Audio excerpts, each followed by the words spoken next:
Hoje eu quero falar sobre a ação correspondente da fé.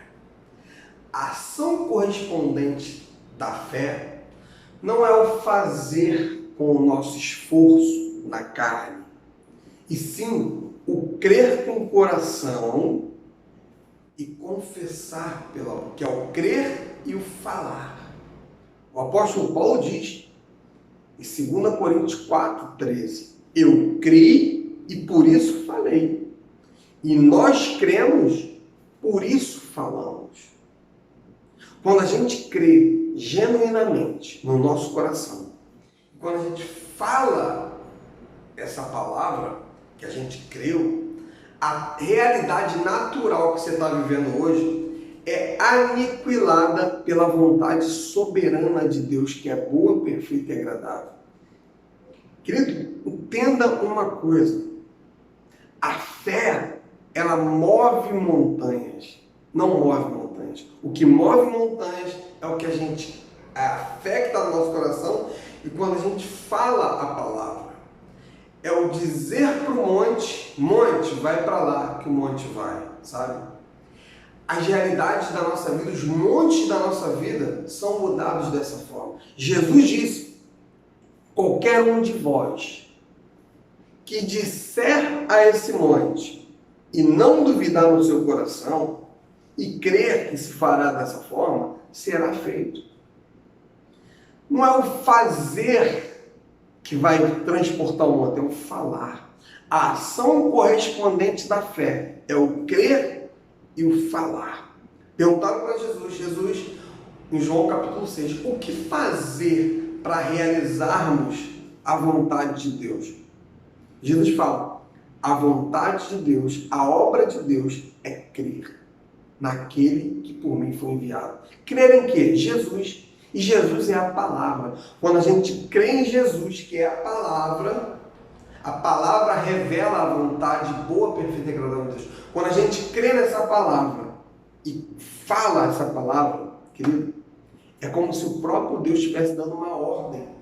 É como Isaías 55:10 diz, a minha palavra não voltará vazia para mim, antes ela vai cumprir o propósito para o qual eu a designei.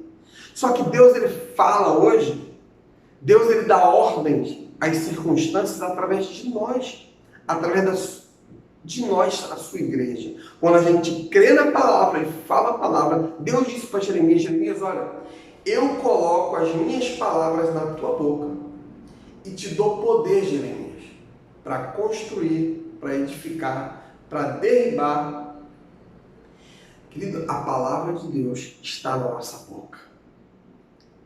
Com o coração se crê, Romanos 10:10, para a justiça, e com a boca se confessa para a salvação. Quando a gente fala a palavra, quando a gente crê com o coração, a salvação chega. E salvação no grego é sozo, é cura, é libertação, é segurança.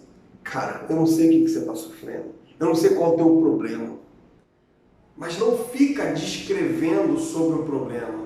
Comece a falar para o problema.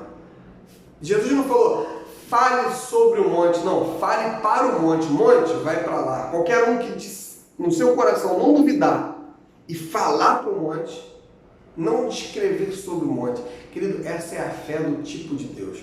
A Bíblia diz que quando a terra estava sem forma e vazia e havia escuridão sobre a face do abismo, Deus olhou para aquela situação fora da vontade perfeita dele, fora da vontade boa, perfeita e agradável dele, e Deus não ficou descrevendo, está tão escuro, olha, essa terra está vazia, não. A Bíblia diz, e disse Deus, haja luz.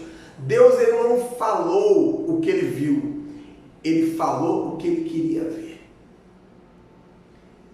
Deus, querido, e hoje nós temos a mente de Cristo, nós temos a vontade de Deus no nosso espírito, e através da palavra, nós sabemos a mente de Deus, nós conhecemos a palavra, e essa palavra está na nossa boca. A gente precisa confessar essa palavra, crer com o coração e confessar com a boca. A gente precisa se levantar em fé, sabe? Você precisa se posicionar aí. Pare de falar do teu problema, pare de falar dos teus montes, pare de falar da escuridão que está na tua vida, de quão vazia ela está, de quão ruim ela está. Começa a agir como Deus age. Você é criado à imagem e semelhança de Deus.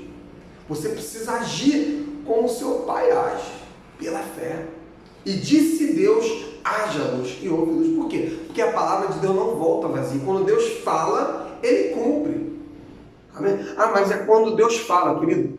Deus já enviou a palavra. Jesus é a palavra. Jesus é a palavra. A palavra expressa a mente de Deus. Qual é a vontade dele para mim e para você?